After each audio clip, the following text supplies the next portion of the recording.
क्या ये रिकॉर्डिंग अच्छा हो रही है, यहाँ पर बटन दब गया। अच्छा देखो अब यहाँ पर क्या है, उसका रिश्तेदार देखा जाएगा कि उस रब्बुल मुज़ारिब की रिश्तेदार का कीमत जो है रअसुल माल, यानी जिस इस मुज़ारिबत में जो माल कपाया है वो तो रअसुल माल का, वो तो रब्बुल माल का होता है ना, मालिक का होता है। मुज़ारिब का तो सिर्फ काम होते हैं। मिसाल के तौर पर आसिफा जो है वो फूजिया को कह देते हैं कि आप मेरा ये पैसे ले लो, आप उसमें तिजारत का काम कर लो, मेरा और आपका नफा एक है। सेम मेरे पास वक्त नहीं है, आप जो है यानी या मुझे ये काम नहीं आता, आपको ये काम दर्जी वगैरह का काम देते हैं, मशीन वगैरह सब कुछ खरीदो, नफा कमा लो, मुझे भी दो, अपना भी खाओ। तो अब जो है तो अब ये मुजारिब है, मुजारिब जो है काम करने वाले को कहा जाता है, रब्बुल माल जो है माल वाले को कहा जाता है जिसने माल दिया है। जैसे कि आसिफ जो है रब्बुल माल है और फौजी जो है वो मुजारिब है। अच्छा बहरहाल यहाँ पर जो मसला है कि मुजारिब देखा जाएगा कि अगर उस गुलाम की कीमत जो है वो रअसुल माल से ज्यादा हो, समझा कि क्या हो, अगर रअसुल माल से ज्यादा हो तब तो जो है मुजारिब जो है वो क्या होगा, उतनी ही कीमत का जो है वो जामिन होगा। क्या है, जामिन होगा। मिसाल के तौर पर जैद और अहमद जो है, जैद जो है ये रब्बुल माल है, अहमद जो है वो मुजारिब है। मुजारिब ने अपने वालिद को खरीद लिया, लेकिन इसकी कीमत जो थी वो 10,000 रुपए थी, और रब्बुल माल ने जो है जो तिजारत के लिए कीमत दी थी वो भी 10,000 थी। क्या थी, 10,000 थी। तो दोनों जो है उसकी कीमत नहीं बढ़ी है। बस अगर मुजारिब ने जो है वो क्या कर लिया हो, मुजारिब ने अगर उसको यानी उसको खरीद लिया, अपने बाप को खरीद लिया, तो फिर जो है इस सूरत में जो है वो क्या होगा, उस पर तो आजाद हो जाएगा। समझा कि इस पर आजाद नहीं होगा। क्यों, इस ये यानी मुजारिब पर आजाद नहीं होगा। क्यों, क्योंकि आजाद इसी वजह से नहीं होगा क्योंकि यहाँ पर जो है मुजारिब ने जो है वो तो नफा में बराबर का शरीक होता है ना, और यहाँ पर तो नफा हुआ ही नहीं है। ये समझ जाएगा कि ये रब्बुल माल ही के लिए ये गुलाम खरीदा गया, क्योंकि रासुल माल भी 10,000 है और वो दूसरे भी 10,000 है। लेकिन अगर माल जो है वो ज्यादा हो, समझा कि मिसाल के तौर पर माल जो था वो रासुल माल जो था वो 10,000 थी और ये गुलाम की कीमत जो था वो 12,000 रुपए थी, तो ये तो 2,000 है, तो इसमें तो 2,000 में जो है वो मुजारिब बराबर का शरीक है ना। तो इस सूरत में जो है वो क्या होगा, ये मुजारिब जो है वो जामिन होगा। 2,000 में जो जितना उसका नफा 1,000 नफा था उसका, तो उसका क्या होगा, जामिन होगा किस चीज के लिए, रब्बुल माल के लिए। देखो व इनकान फिल माल रिबहुन, बस अगर हो माल में नफा, फलैस लहू, बस जायज नहीं है उसके लिए अन यश्तरिया कि वो खरीद ले मय्यातिक़ु अलैहि, उस शख्स को जो उस पर आजाद होता है। यानी अगर उस माल में जो है वो ऐसा नफा हो, क्योंकि नफा में तो फिर वो बराबर का शरीक होगा, तो फिर तो हिस्सा आता है, तो इसी वजह से उसके लिए जायज नहीं होगा कि अपने रिश्तेदार को खरीद ले। वइन इश्तराहम, अगर वो अपने रिश्तेदारों को खरीदेगा, ज़मीना माल अल मुज़ारबती, तो फिर जो है वो माल मुज़ारबत का जामिन होगा। व इन लम यकुन फिल माल रिबहुन, और अगर क्या हो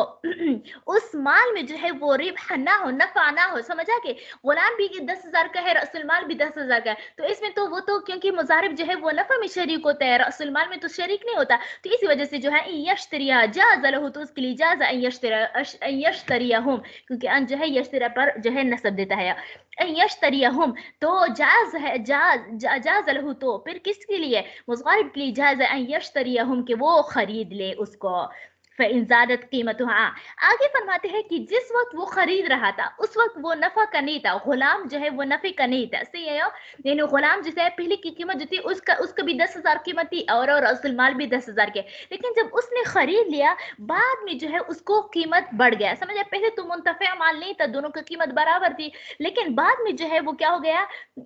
वो बढ़ गया। तो अब क्या कर लेंगे, समझ आ गए। तो अब चूंकि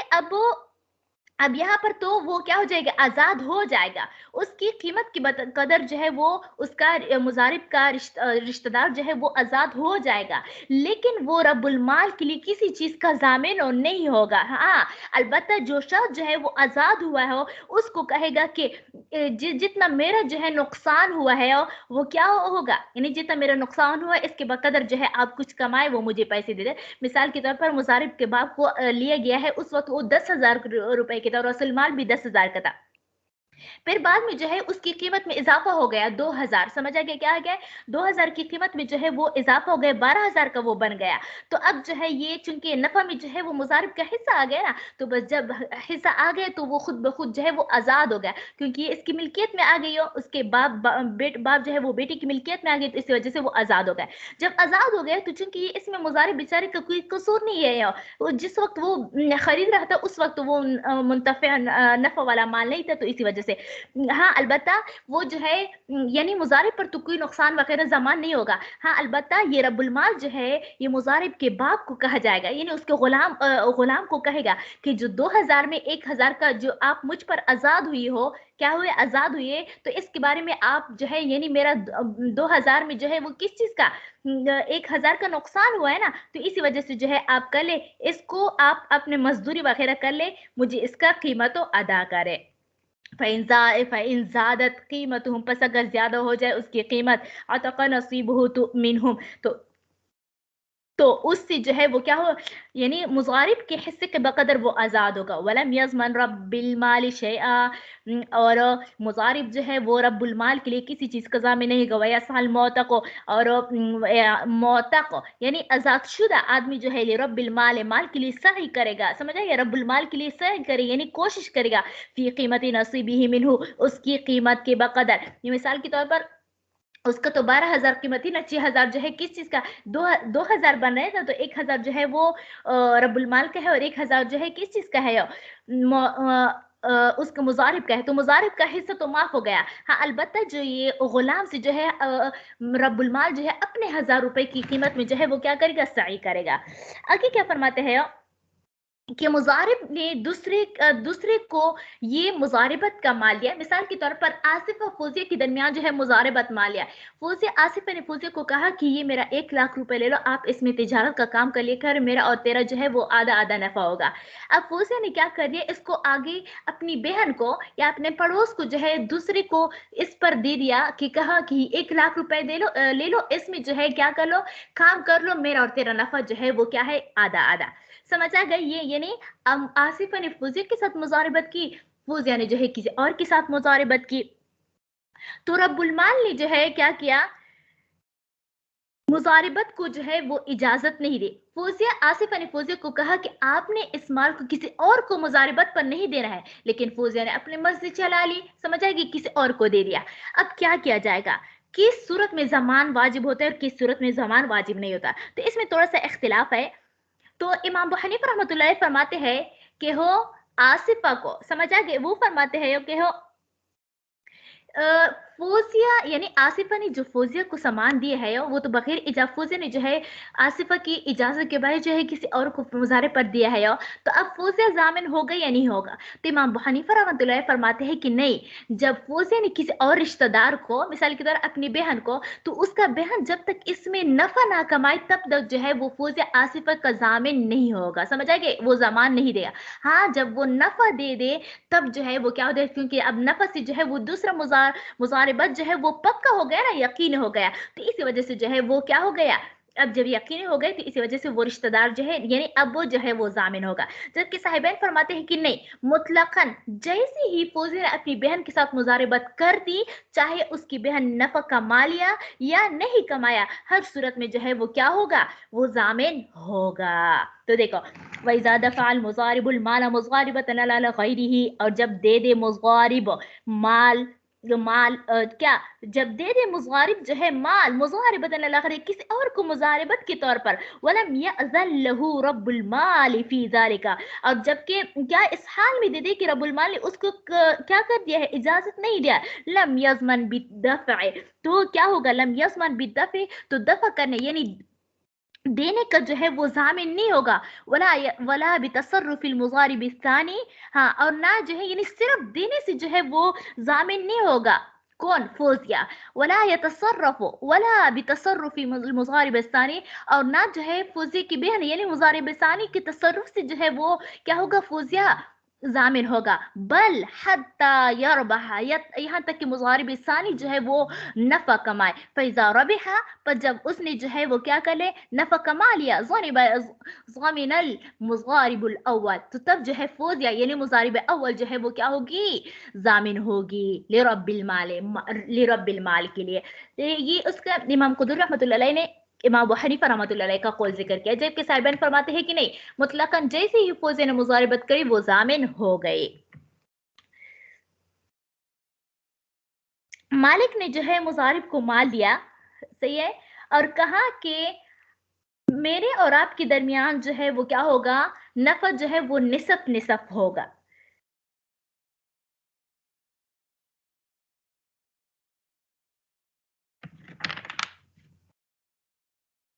अच्छा, यहाँ पर एक को मसला है जिसकी चार सूरतें हैं। क्या है? चार सूरतें हैं। मिसाल के तौर पर इस मसले की नौइयत कुछ यूँ है कि वो यानी आसिफा ने जो है फौजिया को, ये मिसाल जो है वो सही है, तो चार सूरतें बयान करती हूँ, फिर इंशाल्लाह तर्जुमा पढ़ूंगी। पहले यानी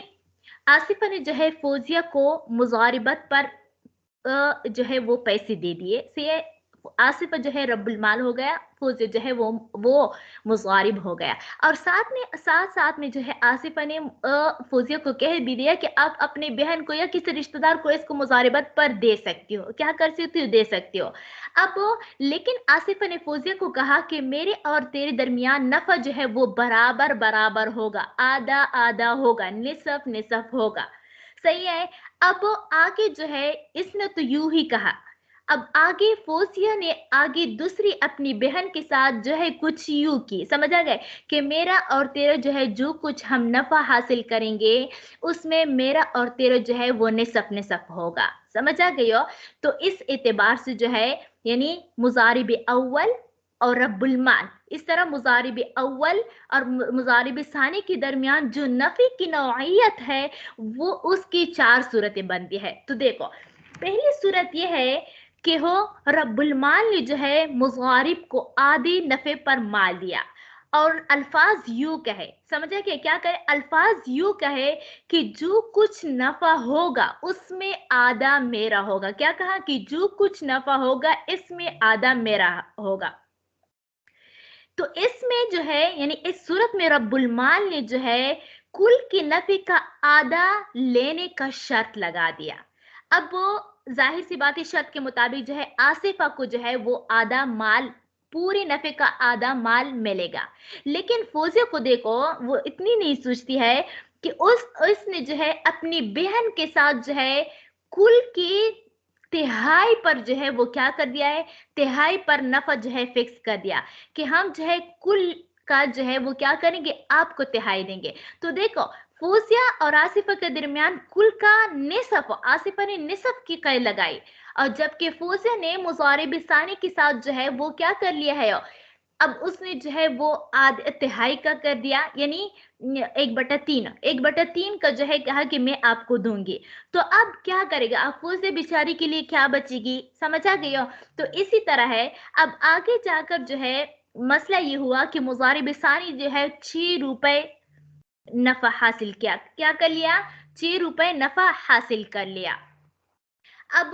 जाहिर सी बात है, 6 रुपए जब नफा हासिल किया तो आसिफा जो कि रब्बुल माल है उसको पूरे 3 रुपए दे दिया जाएगा। क्या कर दिया जाएगा, 3 रुपए दे दिए जाएंगे, क्योंकि 6 रुपए का निसब जो है वो 3 रुपए है। अब अब फूजिया जो है वो क्या करेगी, उन्होंने तो अपनी बहन के साथ जो है वो क्या कर दिया, तिहाई पर दिया है कि कुल नफे का हम आपको तिहाई 1/3 देंगे, सही है। अब वो 6 का तिहाई जो है वो 2 आता है, तो फौजी के पास तो 3 बचता ना, तो 3 में से 2 रुपए जो है वो अपनी बहन को देगी, और फौजी के पास जो है वो 1 रुपए बचेगी, क्योंकि उन्होंने कुल नफे की तिहाई कर दिया था, समझे, अपने पास तिहाई का नहीं बल्कि कुल का नफे का तिहाई दिया, और 6 का तिहाई जो है वो 3 आता है, इसी वजह से जो है वो अपनी बहन को 2 रुपए दोगे और उसके पास 1 ही रुपए बचेगा। ये पहली सूरत हो गई।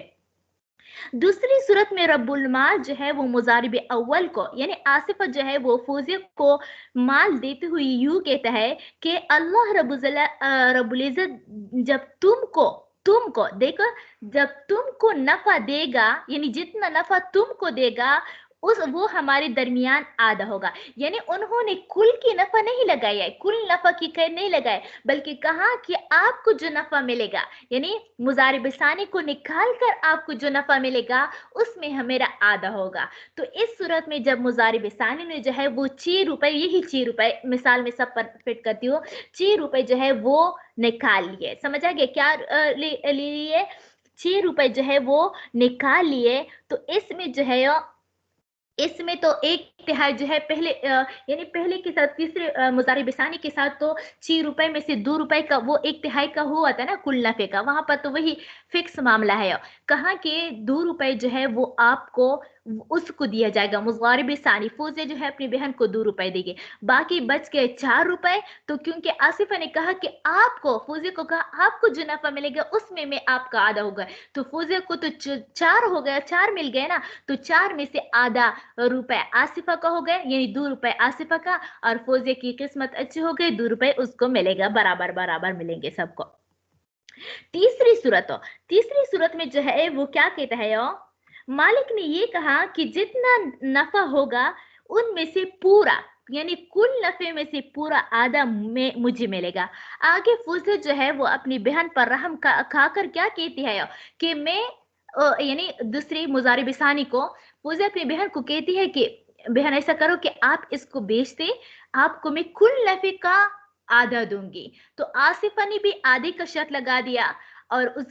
फौजी ने अपनी बहन के साथ भी आधे का बन जाए, तो फौजी के पास, बेचारी के पास कुछ भी नहीं बचेगी। मिसाल के तौर पर फौजी की बहन ने जो है 6 रुपए कमा लिए, तो आसिफा कुछ शराइत के मुताबिक कुल नफे का 6 रुपए में से 3 रुपए आसिफा को मिलेगी। तो फौजी के पास बच गए कितने रुपए? 3 रुपए बच गए। पर जब 3 रुपए बच गए, अब फौजी ने तो है वो उसको अपनी बहन के साथ ये शर्त लगाई थी कि कुल नफे का मैं आपको आधा दूंगी। तो ये 3 रुपए जो है पूरा का पूरा 3 रुपए जो है उसको मिलेगा, उसकी बहन को, और आसिफा को भी 3 रुपए मिलेगा। और यूं ही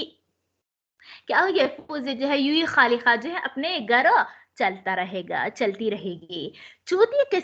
चौथी किस्म जो है मालिक ने तो वही कहा कि मैं पूरी नफे का आधा लूंगी। आसिफा जो है वो बहुत होशियार है, उसने कहा कि मैं आधे नफे का पूरा लूंगी, ना पूरे नफे का आधा लूंगी। मैं उल्टी हो गई। अच्छा, उसका मसला तो नहीं है ना, उम्मीद करती हूँ आवाज की। तो देखो अब चौथी सूरत में जो है वो पूरे नफे का आधा, आसिफा ने फौजे को कहा कि आप ये तिजारत कर ले, इसमें पूरे नफे का आधा मुझे मिलेगा। अब फौजे देखो वो अपनी बहन की भी नफा चाहती है। फौजे ने अपनी बहन को कहा कि मेरी बहन इस तरह कर लो कि हो आप इसको बेच दें, आगे बेच दें, मैं आपको कुल माल का 2/3 दूंगी। क्या करूंगी? 2/3। अब फौजिया ने जो है बहुत ज्यादा नुकसान करना है। देखो अब क्या कर दिया कि 2/3 दूंगी, समझा, यानी 2/3 दूंगी। अब उसकी बहन जो है मुजारिबत के सिलसिले में जो है 6 रुपए कमा लिए। कितने रुपए कमा लिए? 6 रुपए कमा लिए। तो देखो अब 6 रुपए का जो है वो 4 रुपए आते हैं, निसब जो है हाँ 4 रुपए जो है वो 2/3 आते हैं, और निसफ जो है वो 3 आते हैं। तो आसिफा क्योंकि रब्बुल माल है वो तो अपनी शर्त के मुताबिक वो 3 रुपए ले लेगी। अब वो फौजी जो है उन्होंने तो अपने बहन के साथ 2/3 का माल लगाया है। अब इसके पास बचे है कितने रुपए? 3 रुपए। तो ये पूरा 3 रुपए नफा तो उसकी बहन को भी देगी, लेकिन साथ साथ में 1 रुपए अपने जेब से देगी, क्योंकि शरात के मुताबिक उसका हिस्सा 2/3 है। अब उसके पास सिर्फ वो निसफ है, तो निसफ में एक मजीद प्लस करेगी तो 2/3 पूरा हो जाएगा। तो ये क्या हो जाएगा? ये 4 इसके हो जाएंगे। तो देखो ये इसी तरह जो है वो क्या फौजे, तो आपने इस तरह करना नहीं है, समझ आ गया। लेकिन ये वैसे जो है फर्जी मसाले कोई करते नहीं है, ऐसे लोग बहुत ज्यादा होशियार होते हैं लेकिन कोई करते नहीं है। ये ऐसे फर्जी मसाले किस तरह मसला हो, देखो वैजा दफा इलैहि मुज़ारबतुन, وَإِذَا دَفَعَ إِلَيْهِ پس اگر مضارب نے جو ہے اچھنا اگر رب المال نے جو ہے مضارب کو مال دیا مضاربتاً بطور مضاربت کے بالنصف یعنی نصف نفع کے ساتھ فَأَذِنَ لَهُ ساتھ میں یہ بھی اجازت دی أَن يَدْفَعَهَا مضاربتاً کہ کسی اور کو بھی جو ہے وہ مضاربت کے طور پر دے سکتے فَدَفَعَهَا بِثُلُثِ جاز پس مضارب اول نے مضارب ثانی کو ثلث نفع میں ثلث حصے کے دینے پر دے دیا جازا تو یہ جائز ہو جائے گا فَإِن كَانَ رَبُّ الْمَالِ پس اگر رب المال یوں کہا قال له علیہ کہ میرے لیے ہوگا قال له اس کو کہا علی اس شرط پر انما رزقہ اللہ تعالی جو کچھ اللہ تعالی دے گا فہو بیننا نصفان پس وہ ہمارے درمیان نصف ہوگا فلرب المال نصف الربح پس رب المال کے لیے نصف نفع ہوگا وللمضارب الثانی اور مضارب ثانی کے لیے ثلث الربح اور وہ یعنی کیا ہوگا تین یعنی ایک تہائی نفع ہوگا ولیل سدس اس کے لیے ایک ہی روپے بچی گئے کیونکہ 3 روپے میں نصف جو ہے تین ہو گئے نا تو وہ آصفہ کو ملے اور 2 روپے جو ہے وہ کس چیز کو ملے مضارب ثانی کو ملے اور فوزے کے پاس صرف ایک ہی سدس چھٹا حصہ یعنی ایک ہی بچ گیا وَإِن كَانَ قَالَ لَهُ اور اگر رب المال نے کہا علی اس شرط پر آنا انما رزق اللہ دیکھو وہاں پر مطلق تھا رزق اللہ ہوتا اور یہاں پر رزق اللہ سمجھ آ گئی ہو یہاں پر کاف ضمیر جو ہے خطاب کے لیے اگر آپ کو جو نفع آپ کو دے فہو بیننا نصفان تو پس وہ ہمارے درمیان نصف ہوگا فلیلمضارب الثانی پس مضارب ثانی کے لیے ثلث ہوگا وبقی اور جو کچھ بچ جائے بین رب المال والمضارب الاول نصفان تو وہ رب المال اور مضارب اول میں درمیان ہوگا یعنی اس کو جو ہے فوزے نے اپنی بہن کو 2 روپے دے دی 4 روپے بچ گئے تو 4 میں جو ہے 2 آصفہ کا اور 2 جو ہے وہ فوزیہ کا ہوگی آگے جو ہے فَإِن قَالَ عَلَى پس اگر کہو اس نے عَلَى اس شرط پر انما رزق اللہ آواز ٹھیک ہے کلیئر ہے بالکل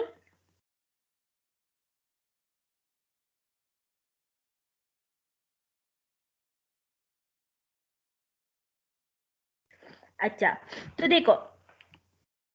یعنی اللہ تعالیٰ نے جو یعنی مال دیا ہے یعنی پورا مال نفع فلی نصف ہو پس وہ میری لیے نصف ہوگا رب المال نے کہا فدفع المال الى آخر پس مضارب اول نے جو ہے مال دے دیا الى آخر دوسرے کو مضاربتاً کس چیز پر مضاربت پر بھی نصف کے دا فلی ثانی نصف ربح تو پس جو ہے دوسری کے لیے جو ہے نفع ہوگا نصف ولی رب المال نصف اور رب المال کے لیے بھی نصف ہوگا ولا شیء للمضارب الاول تو مضارب اول کے لیے کچھ بھی نہیں بچے گا آگے فَإِن شَرَطَ لِلْمُضَارِبِ الثَّانِي ثُلُثَيِ الرِّبْحِ سمجھے پس اگر مضارب نے جو ہے مضارب ثانی کے لیے شرط لگا دیا 2 تہائی نفع کی 2 تہائی کا فَلِرَبِّ الْمَالِ نِصْفُ الرِّبْحِ تو پس رب المال کے لیے آدھا نفع ہوگا وَلِلْمُضَارِبِ الثَّانِي نِصْفُ الرِّبْحِ اور مضارب ثانی کے لیے بھی نصف ربح ہوگا لیکن ساتھ میں جو ہے تہائی ہوگا وَيَسْمَنُ الْمُضَارِبُ الْأَوَّلِ لِلْمُضَارِبِ الثَّانِي اور ضامن ہوگا مضارب اول کس چیز کے لیے مضارب ثانی کے لیے مقدار سدس الربح من ماله مقدار سدس الربح من ماله اپنے مال میں سے 1/3 کا مزید جو ہے وہ کیا ہوگا اس کا ضامن ہوگا یعنی مزید اپنے جیب سے بھی 1 روپے دینا پڑے گی آگے فرماتے ہیں کہ رب المال اور مضارب میں سے کوئی ایک مر گیا یا دونوں مر گئے بیچارے تو پس جو ہے مضاربت باطل ہو جائے گا کیونکہ جب وہ دونوں نہیں ہے تو ظاہر سی بات ہے باطل ہو جائے معاملہ تو ان کے درمیان ہوتا وَإِذَا مَاتَ رَبُّ الْمَالِ أَوِ الْمُضَارِبُ پس اگر مر جائے رب المال او المضارب یا مضارب بطلت المضاربہ تو مضاربت تو باطل ہو جائے گی آگے فرماتے ہیں کہ رب المال جو ہے وہ نعوذ باللہ نعوذ باللہ نعوذ باللہ رب المال جو ہے وہ مرتد ہو گیا سمجھ آئے اور چلا گیا دارالکفر تو اس کے بارے میں یہ تفصیل یہ ہے کہ اگر یہ دارالحرب جو ہے وہ چلا گیا ہے اسلامی حکومت کے حکمران کی وجہ سے تو تب جو ہے وہ کیا ہو جائے گا یعنی مضاربت جو ہے وہ باطل ہو جائے گی کیونکہ یہ تو قائم مقام موت کی ہے نا یہ ارتداد جو ہے وہ کیا ہوتا ہے یہ موت کے درجے میں ہوتا ہے ایک انسان جو ہے وہ مرتد ہو جائے اللہ نہ کرے کسی مسلمان کو جو ہے یہ دن دیکھنا نہ پڑے ये एक मुसलमान जो है वो मुर्तद हो जाए, अपने इस्लाम से जो है फिर जाए दारुल कुफर चले जाए, तो अब अगर दारुल कुफर जो है वो क्या है, यानी ये चीन वगैरह जो है ये दारुल हर्ब कहलाते हैं, दारुल कुफर। तो अब दारुल कुफर चला गया, तो ये इस्लामी हुकूमत के हुक्मरान की वजह से, काजी की वजह से चला गया है, और क्योंकि उसने जो है क्योंकि उसने इर्तिदाद इख्तियार किया तो हुकूमत ने उसको निकालने का चाहा, या खुद चला गया है। बस अगर इस्लामी हुकूमत के काजी की वजह से चला गया है, तो फिर जो है वो क्या हो जाएगी, ये मौत के बमंजिल मौत होगा, बस मुजारिबत बातिल हो जाएगी। लेकिन अगर दारुल कुफर वो अपने मर्जी से चला गया, काजी के फैसले की वजह से नहीं, तो मुजारिबत बातिल हो जाएगी, तो ना बातिल नहीं होगा, बस अगर वो वापस लौट कर आए तब भी मुजारिबत तो सही होगा। देखो, वइज़ा रब्बुल माल अनिल इस्लाम, और जब पेर जाए मालिक इस्लाम से, यानी रब्बुल माल जो है वो इस्लाम से पेर जाए, वलाहिक़ बिदारिल हर्ब, समझा गए हो, और वो जो है मिल जाए किस चीज से, दारुल हर्ब के साथ, बतौलतिल मुजारिबत, तो मुजारिबत बातिल हो जाएगी। और ये माल जो है, ये मुजारिबत में जो माल है वो उसके वरसा के पास चला जाएगा। वैसा आजला, अच्छा आगे फरमाते हैं कि रब्बुल माल जो है उसने अपने मुजारिब को माजूल कर दिया, यानी रिटायर कर दिया। अब वो देखते हैं कि वो जानता है अपने माजूलियत को, यानी अपने रिटायरमेंट को जानता है या नहीं। बस अगर वो नहीं जानता होता, यानी अपने रिटायरमेंट को नहीं जानता था कि उसने कुछ बेच दिया और कुछ खरीद, तो उसका ये तसर्रुफ करना जायज, क्योंकि जब उसको पता ही नहीं है तो फिर जो है वो जायज होगा। हाँ, अलबत्ता अगर उसको इल्म हो माजूलियत का, और फिर देखेंगे कि उसके माल में सामान वगैरह मौजूद है या पैसे है, बस अगर सामान मौजूद हो, समझ आ गए हो, क्योंकि ये नकद नहीं है, नकद नहीं है, तो इसी वजह से उसको ये बात जायज होगी कि वो सामान फरोख्त कर दे, समझ आ गई, सामान फरोख्त कर दे, क्योंकि ये जो है मुजारिबत जो है वो बतौर तो माल होता है ना, और सामान को फरोख्त करके बाकी जो है यानी उसका कीमत जो है वो किस चीज को, रब्बुल माल को दे दे। तो देखो, वइन अलिमा, अच्छा वइन अज़र रब्बुल माल मुज़ारिबा, बस अगर रब्बुल माल जो है वो मुज़ारिब को माजूल कर दे, रिटायर कर दे, वलम यअलम बिअज़लिही, और वो नहीं जानता था अपने माजूलियत को, हत्ता यहाँ तक कि इश्तरा, उसने खरीदा और बा या बेचा, फतसर्रुफुहु जाइज़ुन, तो उसका तसर्रुफ ये जायज़ होगा। वइन अलिमा बिअज़लिही, अगर वो जानता हो अपनी माजूलियत को, अपनी रिटायरमेंट को, वल माल उरूज़न फी यदिही, और माल जो है उसके हाथ में जो है वो क्या हो, बतौर सामान के हो, यानी कपड़े वगैरह हो, फलहू, तो उसके लिए जायज़ है यबीअहा, कि वो उसको बेच दे, वला यमनुल अज़्ल मिन ज़ालिका, और उसकी यानी उसकी माज़ूलियत जो है वो उसके बेचने से रोक नहीं सकता। क्यों? क्योंकि वो तो बतौर मुज़ारिबत जो हो वो तो बतौर माल का होता है ना, ये तो बतौर सामान इसके हाथ में है, तो इस सामान को भेजेगा तब। सुम्मा ला यजुज़, हाँ लेकिन फिर जो है उसके लिए जायज़ नहीं है कि उस कीमत से दूसरा चीज़ खरीद ले। जब एक मरतबा बेचने का इख्तियार होगा, दूसरी मरतबा लेने का इख्तियार नहीं होगा। ला यजुज़, जायज़ नहीं, अन यश्तरा बिसमनिहा, कि उस सामान की कीमत के साथ शयअन आखरा, कोई चीज दूसरा चीज खरीद ले।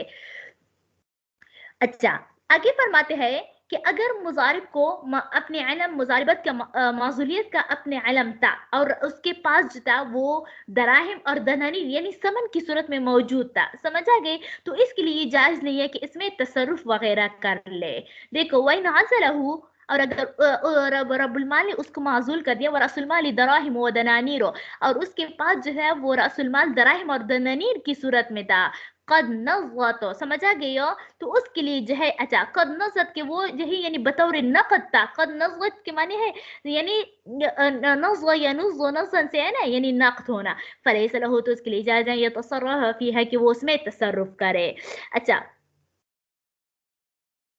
आगे क्या फरमाते हैं कि मिसाल के तौर पर मालिक और मुजारिब जो है वो मुजारिबत से जुदा हो रहे हैं, समझ आ गए, लेकिन मामला कुछ इसी तरह है कि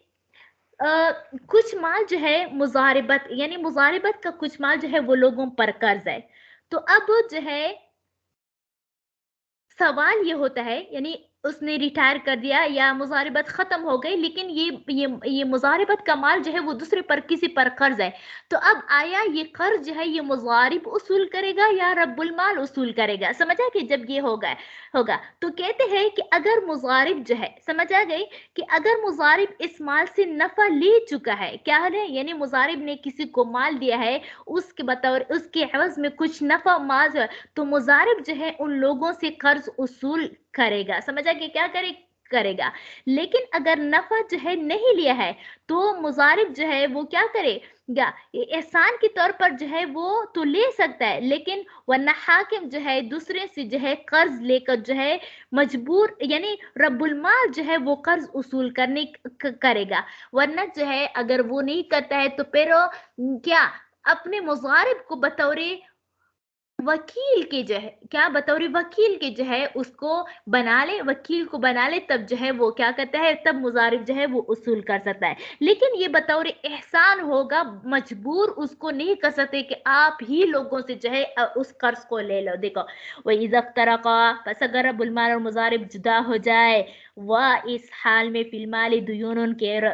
مال مضاربت جو ہے وہ بطور قرض ہے کسی کے پاس, وقد ربحا, اس حال میں کی تحقیق لے چکے ہیں مضارب فیہا اس میں, تو اجبرہ الحاکم علی اقتضاء الدیون. سمجھا کہ تو حاکم جو ہے مضارب کو مجبور کرے گا کہ وہ لوگوں سے قرض کو اصول کر لے. ہاں البتہ اگر انہوں نے اس کے بدلے میں نفع مان لیے ہے تو حاکم بطور مجبور نہیں کر سکتے کہ آپ ہی لے, بلکہ بطور احسان کر سکتا ہے کہ وہ لے لے. وَإِن لَمْ يَكُنْ فِي الْمَالِ رِبْحٌ, پس اگر وہ مال مضاربت جو ہے اس سے نفع حاصل نہیں کیا ہے, لم يلزمه اقتضاء, سمجھا کہ تو حاکم جو ہے اس کو مجبور کر کے فیصلہ نہیں کر سکتا. وَيُقَالُ لَهُ, اور کہا جائے گا اس سے, وَكِّلْ رَبَّ الْمَالَ فِي الْاقْتِضَاءِ, کہ یعنی مضاربت کے مالک جو ہے مال کو اصول کرنے کا وکیل بنا دے. یعنی یہ کہا جائے گا کہ مالک جو ہے وہ کیا کر لے, مضارب کو وکیل بنا دے جو ہے, اور اس کو لوگوں سے قرض اصول کر لے. اور وکیل آپ لوگوں کو پتہ ہے کہ یہ تبرع ہوتا ہے, احسان کا معاملہ ہوتا ہے, کوئی کسی کو زبردستی وکیل نہیں بنا سکتا. تو اسی وجہ سے جو ہے پہلی صورت میں اگر نفع کا مال کمایا ہو, اس سے نفع حاصل کیا, تو پھر تو مجبور کرے گا کہ تم ہی قرض, کیونکہ آپ ہی نے جو ہے مال مضاربت کو بطور قرض دیا ہے تو اسے آپ ہی ہے. لیکن اگر نفع اس میں نہیں کمایا ہے تو تب جو ہے اس صورت میں کمائے گا نہیں. آگے کیا فرماتے ہیں کہ مال مضاربت سے اگر کچھ ہلاک ہو جائے, سمجھا گئے کیا ہو جائے, کچھ ہلاک ہو جائے, تو پھر رأس المال مثال کے طور پر رأس المال جو تھا وہ 10,000 روپے کا تھا. کتنا؟ 10,000 روپے کا تھا. اور کیا ہو گیا,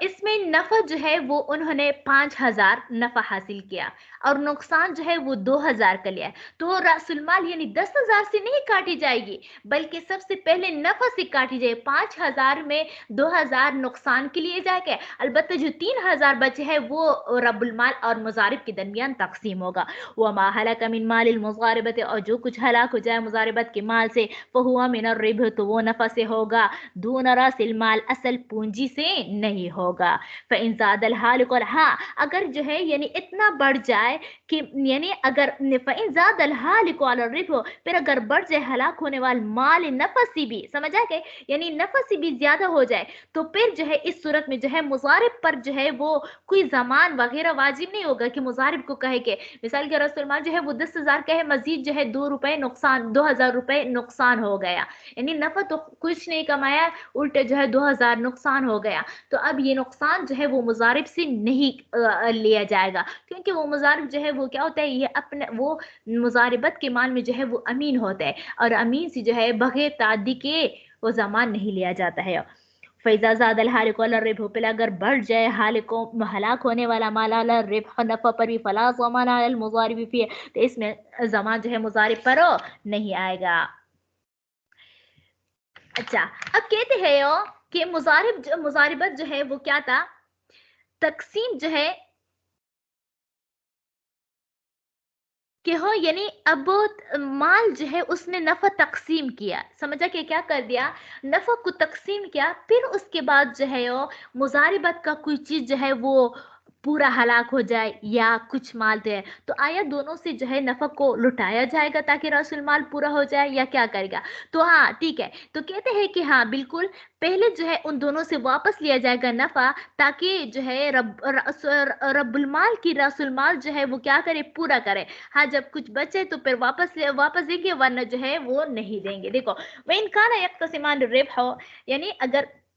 ہلاک ہو جائے ہو کوئی چیز ہو, اس حال میں کہ دونوں نے نفع کو تقسیم کیا ہو, والمضاربۃ علی حالها, اور مضاربت ابھی برقرار ہے, ثم هلك المال كله او بعضه,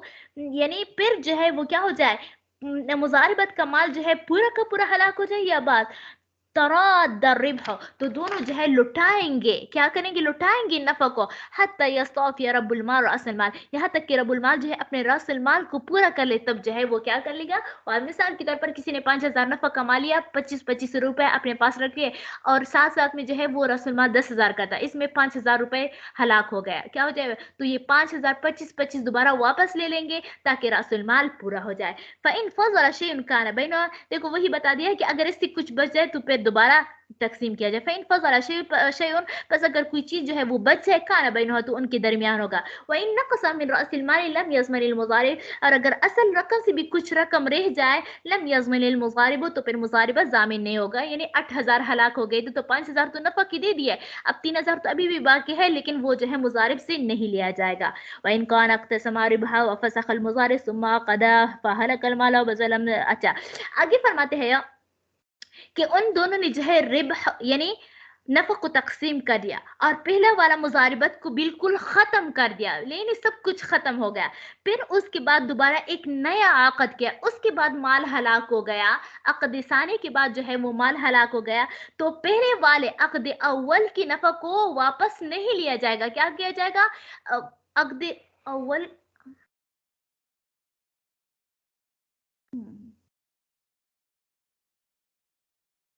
10 तो हो गए। अच्छा, तो देखो वो रोज जो है वो हमसे वो रह जाती है, आज थोड़ा सा पढ़ लेंगे, कोई बात नहीं है,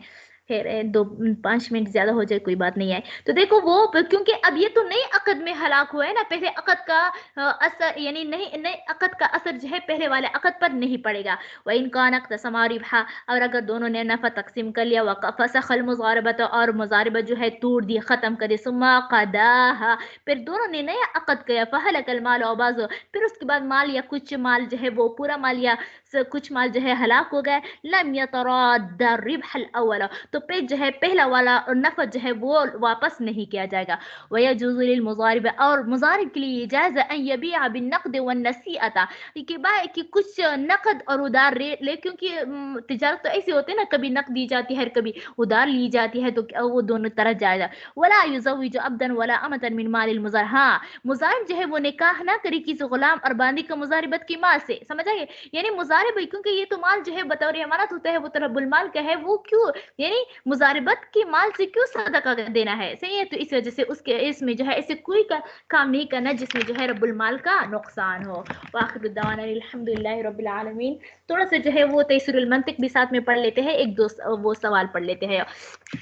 अच्छा, हमने पढ़ लिया था कि दलालत की जो है वो दो किस्में है, दलालत लफ्जिया और दलालत गैर लफ्जिया। दलालत लफ्जिया वो दलालत है जिसमें दाल कोई लफ्ज मौजूद हो, और दलालत गैर लफ्जिया वो दलालत हो जिसमें दाल कोई लफ्ज मौजूद नहीं है। तो इस तरह इन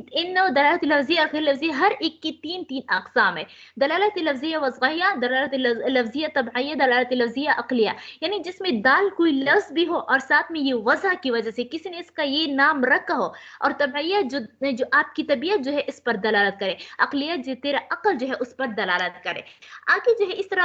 इसी तरह दलालत गैर लफ्जिया की भी 3 किस्म है, दलालत गैर लफ्जिया वज़ग़िया, दलालत गैर लफ्जिया तबइया, दलालत गैर लफ्जिया अक़लिया। दलालत गैर लफ्जिया वज़ग़िया वो दलालत है कि दाल इसमें लफ्ज ना हो, लेकिन दलालत बवजह वजह के हो, यानी उसमें दाल कोई लफ्ज नहीं होता है जिसको आप महसूस कर सकते हो, लेकिन वो दलालत जो है वो वजह की वजह से, जैसे कि हो लिखी हुई हरूफ की दलालत हरूफ पर, मिसाल के तौर पर जा या दाल, जा या दाल, तो ये जा या दाल जो है ये लिखे है ना, जा भी लिखा हुआ होता है, या भी लिखा हुआ होता है, दाल भी लिखा हुआ होता है, तो ये जा या दाल जो है ये दलालत करते हैं हरूफ पर, यानी जा या दाल की जात पर दलालत करते हैं। इस तरह जा या दाल जो है जो लिखे हुए होते हैं वो जैद के लफ्ज जैद पर क्या करते हो, दलालत करते हैं। तो देखो ये जा या दाल, इसको अगर जोड़ा ना जाए, क्या अगर इसको जोड़ा ना जाए तो ये महसूस नहीं होता है, ये तो एक ही हर्फ ہوتا ہے اس میں کچھ بھی نہیں ہوتا. تو اسی وجہ سے جو ہے یہ زا یا دال یعنی یہ زا یا دال کی نقوش جو ہے وہ لفظ زید پر دلالت کرتے ہیں. اور یہ ایک ایسی چیز ہے کہ یہ دال لفظ نہیں ہے, سمجھا ہے, جس کو محسوس نہیں کیا جائے. اس کی دوسری مثال جو ہے ایک یہ بھی بنتی ہے, مثال کے طور پر سگنل کی لال بتی جو ہے وہ دلالت کرتے ہیں کس چیز پر رکنے پر. تو یہ سگنل کی لال بتی جو ہے یہ تھوڑی ایک کوئی لفظ ہوتا ہے, یہ ایک ایسی چیز نہیں ہوتی ہے جس کو محسوس کیا جا سکتا ہے. تو یا یعنی زید کا ایک ذات ہونا ہے, یا ذات تو محسوس کیا جاتا ہے, اس کو ٹچ بھی کر سکتے ہیں. حالانکہ یہ سگنل کی لال بتی جو ہے اس کو کسی طرح بھی جو ہے یہ ٹھوس چیز نہیں ہوتا کہ آپ اس کو جو ہے وہ کیا کر لے, محسوس کر لے. تو یہ دلالت غیر لفظیہ وضعیہ ہے. دلالت غیر لفظیہ تبعیہ یعنی وہ دلالت کی دال اس میں لفظ ہے لیکن دلالت بوجہ تبعیت کی وجہ سے. جیسے کہ ایک بچہ جو ہے وہ رو رہا ہے, تو یہ بچے کا رونا جو ہے اس کی بھوک پر دلالت کرتی ہے. تو دیکھو یہ رونا کوئی جو ہے یہ کوئی آواز نہیں ہوتی, لیکن جو ہے وہ کیا ہوتا ہے, ایک نشانی ہوتا ہے. اس طرح یہ آنسو جو ہے وہ دلالت کرتے ہیں کس چیز پر, غم ہونے پر. تو یہ آنسو جو ہے کوئی چیز نہیں ہوتے جو ٹھوس جس کو محسوس کیا جا سکتا ہے خارجی میں. اس طرح گھوڑے کا ہنہنانا, گھوڑے جو آواز نکالتی ہے اس کا ہنہنانا, تو یہ دلالت کرتے ہیں گھاس دانے کی طلب پر, سمجھ آئیے. لیکن یہ کوئی ایک ایسا آواز نہیں ہوتا, کوئی لکھ ہوئی حروف نہیں ہوتے کہ ہم اس کو محسوس کر سکتے ہیں. دلالت غیر لفظی عقلیہ وہ دلالت ہوتا ہے کہ دال لفظ نہ ہو اور دلالت بوجہ عقل کے ہو, یعنی عقل میں آپ کو جو ہے وہ سمجھ آتی ہے. جیسے کہیں پر جو ہے دعا ہے تو آپ سمجھ لیتے ہو, آپ کی عقل جو ہے اس بات کی طرف اشارہ کر لیتے ہیں کہ یہ آگ ہے. ورنہ اگر عقل موجود نہ ہی تو پھر تھوڑی جو ہے وہ کوئی بھی سمجھ نہیں سکتا ہے. چھوٹا بچہ ہے وہ کیا سمجھے گی کہ یہاں پر دعا ہے تو اس آگ بھی ہوگا, نہیں, بلکہ یہ دعا کی دلالت آگ پر. تو دیکھو یہ دعا اور اس طرح آگ جو ہے یہ کوئی ٹھوس چیز نہیں ہے جس کو آپ محسوس کرتے ہیں, لیکن پھر بھی جو ہے یہ عقلیہ ہے, سمجھا, کیونکہ دال اس میں لفظ ہے. یہ کل 6 اقسام دلالت کے خود ان کو خوب یاد کر لو. اچھا, دلالت کی تعریف کرو, وضع کی تعریف کرو, دلالت لفظیہ اور غیر لفظیہ کی تعریف, اور ان دونوں کی قسمیں بیان کرو. یہ انشاءاللہ العزیز کل میں آپ لوگوں سے سنوں گی یہ 4 کوسچن,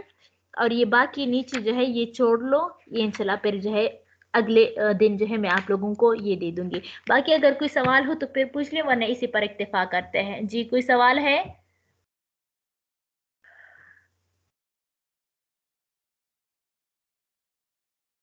سوال نہیں ہے؟ آپ نے یہ جو ابھی کیا سننے کا کیا بتایا, آپ نے ابھی کیا سنیں گے؟ یہ وضع کی تعریف, دلالت کی تعریف, اور اس طرح جو ہے دلالت کی اقسام. جی ٹھیک ہے. چلو ٹھیک ہے. السلام علیکم ورحمۃ اللہ وبرکاتہ.